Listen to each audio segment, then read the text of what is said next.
Jr. is still recovering from his torn ACL, but so far the process looks good, according to a video posted by Dez Bryant. Dez posted a video of OBJ running sprints to Twitter, saying that the Browns receiver is, quote, looking real scary. This will be his best year yet. Shannon, if he's healthy, is OBJ still elite in your eyes? Yeah, I've been in contact with great. Odell over the last couple of months. Okay. And the one thing you say, just make sure you put out there, I'm going to be healthy. He said the last 4 years, I haven't been healthy. You know, I broke my ankle, had a sports hernia, tore my ACL last year. You missed the last 4 games, if I'm not mistaken, of his last year in New York, Skip, with a quad injury. So if he's healthy, I know Skip, he's still only 28 years of age. That's what people fail to realize. He got up to that blockbuster start. His first 4 years was as good as any receiver in the NFL as far as catches, yards, and touchdowns. And then he was besieged by injuries. But if he's healthy, there's no question in my mind because he can run the route tree. He's tremendous yards after catch, and we all know he can catch the football as good as anybody ever has in the NFL. The question is, can he get back to a level of health? That's the thing, Skip. I mean, you look at an ACL, sports hernia, quad injury, broke his ankle. That's in succession, 17, 18, 19, 20. So as many years as he's been in the league healthy, he's had just that many years unhealthy. That's the only thing for now.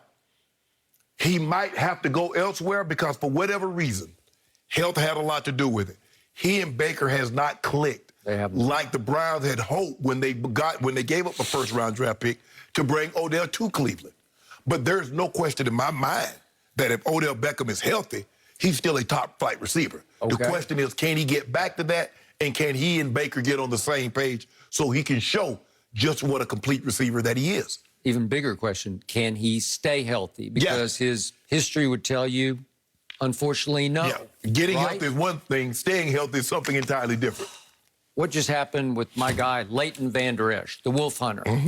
Well, what do you always tell me? Well, he just can't stay healthy. Can't stay healthy. So they declined his 5th-year option, which means he'll play in Dallas next year, but he's playing for another contract. And plus, you got Michael Parsons, so no one's surprised by that. Okay. It's all about staying healthy. Correct. Especially if you start to have an injury history. Correct. Okay. So I appreciate the fact that you talked to Odell. I like Odell personally. I think he has a good heart. There's still a part of him that I hope can grow up and understand what matters in this game, because you did. Yeah. Leadership matters. Some sacrifice matters. A lot of sacrifice matters at that position. A whole lot of sacrifice, where Odell wanted to be an NBA star, and you just can't be an NBA star in the NFL. Nah. It doesn't work at that position. It takes too many parts to make it successful. It's dependent upon 1,000 things that happen at the snap of the ball. It's the coverage, it's the play call, it's 1,000 things that go into it. It's little movements. You might get it, you might not get it, and you have to be happy that you're winning if you're not getting enough of the targets. Right. So here's all I know about Odell. Against my Dallas Cowboys in New York on a Sunday night, or New Jersey, obviously, on a Sunday night, he made the greatest catch in the history of catches. I'll still say it's the greatest catch ever. It was unbelievable. On Brandon Used Car, your favorite cornerback, right? And I immediately tweeted, that's the greatest catch ever. Yeah. There's even a flag thrown on the play, okay? And that put rookie Odell Beckham Jr. on the national map. It might have put him on the international map, right? And that seemed to be the peak of his career. If you look back, you say, well, then what happened? Well, he had a lot of little minor incidents, like immaturity incidents, fights on the field, tantrums off the field, on the sideline. And the bottom line is that in games he's played during the regular season, his teams are 36 and 46. So he hasn't consistently been able to be a part of winning at any stage. He did make it to one playoff game, and we all know what happened before that playoff game. They ended up in Washington, and he invited two, three of the other receivers on the Giants to accompany him down to Miami for a day off and on South Beach, or I guess they were in Biscayne Bay on a yacht. Who was it? Was it Trey Songz or something? I forget. But the point was, it was not a good look. It got posted on social. and that was to get ready for a playoff game on the frozen tundra at Lambeau Field. And right away in that game, it's Eli versus your man, Aaron Rodgers. Big early third down. It's just a big early drop by Odell, and it hit him right in the hands, and he just dropped it. And that's no good. And here's the one in the end zone a little later where that's a touchdown, and he dropped it. Got to make it. You just got to make those plays.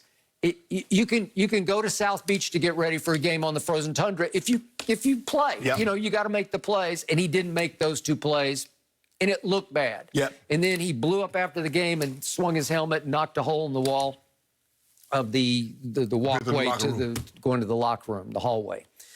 Okay, great. So that's your one playoff game. You got 11 targets in that game. You caught 4 balls for 28 yards, and your team lost 38-13. And I thought the Giants had a chance in that game. Yeah, early on. Yeah. Early on, Eli was hot. He was hot. And Odell dropped a few passes, and I think that's all a part of growing up and learning from your mistakes and how to deal with it. And look, you're going to have doubters, you're going to have naysayers, you're going to have people that don't believe in you. You just have to believe in you and just stay the course. And I think Odell understands that now, is that it is taking some time. Sometimes it takes, it takes some people longer to mature than others. It takes some people longer to figure it out. It's like, okay, it can't be my way. Okay. So what did we see last year? Week 7 at Cincinnati. Unfortunately, he got hurt. But fortunately for the Browns, they took off right after that. Was it coincidence or not? I think Baker was force-feeding the ball to Odell because he idolizes Odell off the field. He thinks he's a superstar and loves to associate with him and hang with him. And in forcing him the ball, it just messed everything up for the Browns. Skip, I think the thing is, for me, is that I don't think they're as close off the field as you do. I think the thing is because Odell is one of the few receivers that can overshadow a quarterback. There are very few receivers that's ever been able to do that. He's one of them. And he came in with the cachet. He has the big Twitter followers. He gets the most money, endorsement money from Nike. So he's a very unique individual, and he's one of the few that has a bigger name recognition than the quarterback. Okay. So for me, I'm not so sure. Maybe they butt head on that. I don't know what it is, but for whatever reasons, Baker and Odell hasn't been able to connect like Cleveland thought they would, or even I thought they would, because we all thought, well, man, if Odell had a better quarterback, and I guess, Odell's probably thinking, Eli wasn't that bad after all. At least he would give me opportunities. I would agree. So what happened to Baker after week 7? He took off and the team took off. They go 8-2 over the next 10, and Baker's 19 touchdowns to 2 interceptions. And it appeared that it clarified for him. Chubb and Kareem Hunt took off. Well, I give you that. But so did Baker, because they won a playoff game against their arch rival at Pittsburgh, and it was, 48-37. Baker's QBR in that game was 93 on a scale of 0 to 100. It was 28-0 in the first 2 minutes of the game. He lit them up. He did not play that well at Kansas City, but nobody played No, don't do that. Don't do that. Other than Tom Brady. My homeboy got injured. They had a chance to take the lead. Baker got the ball back. And what did he do? 3 and out. Okay. Now, hey, that's when the rubber needs to meet the road. If you are what you say that you are, if you are what many like Skip Bayless believe you are, you got to win that game. No, my homeboy, you got them really. You're just going down and got a touchdown. You got them 3 and out. They punt the ball back to you. Okay, now you got to come up big. Show me what you got, Baker.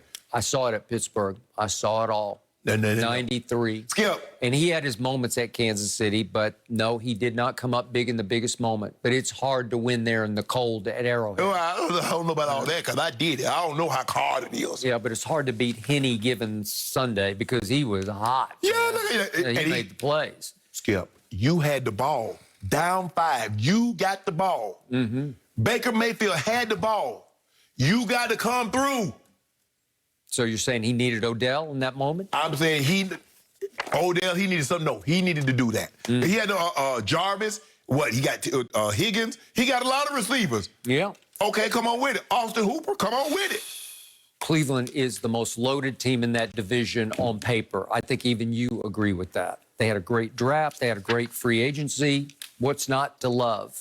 Loaded gun is not harmful. Okay, but remember, they say that Odell's coming back. They say he's going to be a Cleveland Brown. That's what they say. Okay. But that's what look. He might have to go back there 1 year. I want Odell to go somewhere where they understand what they have in Odell. I'm not so sure Cleveland understands what they have in Odell because that's still a run-first based offense. That's the same. That's why Stephon Diggs wanted to get up out of Minnesota. He says, I can't show you what I got in a run-first offense. He goes to Buffalo where they're pass-first, and he leads the league in catches and yards. It's hard for me to believe that Stephon Diggs is more talented than Odell Beckham. I know what Odell can do. The question is, can Odell get healthy and stay healthy? Because if he can, he'll show you what he can do this year. Okay. If they give him opportunities. I'm waiting to see. Fair enough. I couldn't believe that you mentioned he's only 28 years old still. I honestly didn't realize he was still 20.